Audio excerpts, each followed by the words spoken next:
Asia কাপে semifinal নয় বরং ফাইনাল খেলার যোগ্য বাংলাদেশ। এমনকি গ্রুপ পর্বে আছে 2 থেকে 3টা ম্যাচ জেতার সুযোগ, এমনটাই মনে করেন জাতীয় দলের পেসার খালেদ আহমেদ।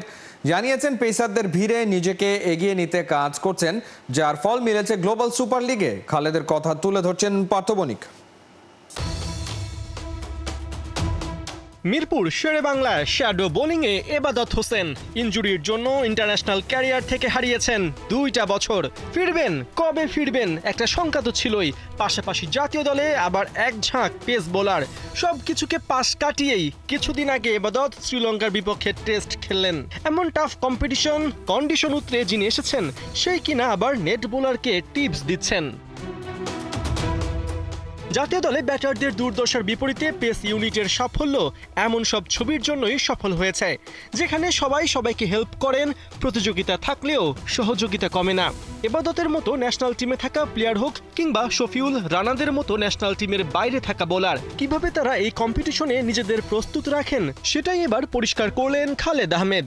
আপনি যখন কম্পিটিশনে থাকবেন আপনি কাজ করতে আরও বেশি আগ্রহী হবেন। আমি আমার ক্ষেত্রে বলি, আমি আমার ফিটনেসটা আরও বেশি বাড়াইতে চেষ্টা করতেছি, যাতে আমি ওদের সাথে কম্পিটিশন করতে পারি। তো এই জিনিসটা আমাকে বুস্ট আপ করেছে। না, আমি যদি পিছিয়ে যাই তাহলে আমি অনেক পিছিয়ে যাবো। তো আমার চেষ্টা থাকে আমি যতটুকু সামনে থাকি ওদের থেকে সামনে থাকার চেষ্টা করি।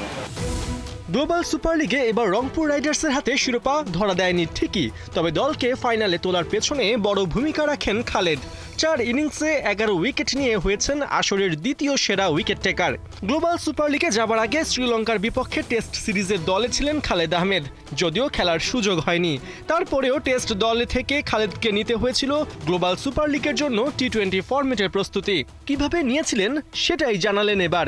আমি যখন ইয়েতে ছিলাম, সেকেন্ড টেস্ট খেলি নাই, তখন আমি লাল বলের মাধ্যমেই প্র্যাকটিস করতেছিলাম। আমি যেহেতু জিএসএলে যাবো আগে জানছি, তখন ওই প্র্যাকটিসটা আমি ওখানে করতেছিলাম শ্রীলঙ্কায়। 7 বছরের টেস্ট ক্যারিয়ারে খালেদ 16 টেস্ট খেললেও এখন পর্যন্ত টি-20 খেলেছেন মাত্র একটা। আসন্ন এশিয়া কাপে দলে সুযোগ পাবেন কিনা সে নিয়েও আছে সংশয়। তবে শর্টার ফরম্যাটে খালেদ এই মুহূর্তে ন্যাশনাল টিমের হয়ে না খেললেও বিপিএল কিংবা ঘরোয়া টি-20তে নিয়মিতই পারফর্ম করছেন। এবারের এশিয়া কাপ হতে যাচ্ছে টি-20 ফরম্যাটে, যেখানে বি গ্রুপে বাংলাদেশের প্রতিপক্ষ আফগানিস্তান, হংকং এবং শ্রীলঙ্কা। বড় এই মঞ্চে বাংলাদেশ কত দূর যেতে পারবে এই প্রশ্ন করা হলে ইতিবাচক উত্তর দেন এই টাইগার পেসার। আমার বিশ্বাস আমরা এশিয়া কাপ ফাইনাল খেলার মতো দল, আমরা যে গ্রুপে আছি অবশ্যই আমরা এখান থেকে 2-3টা ম্যাচ জিততে পারলে আমরা অবশ্যই ফাইনাল হতে পারবো। পার্থ বণিক, 71, ঢাকা।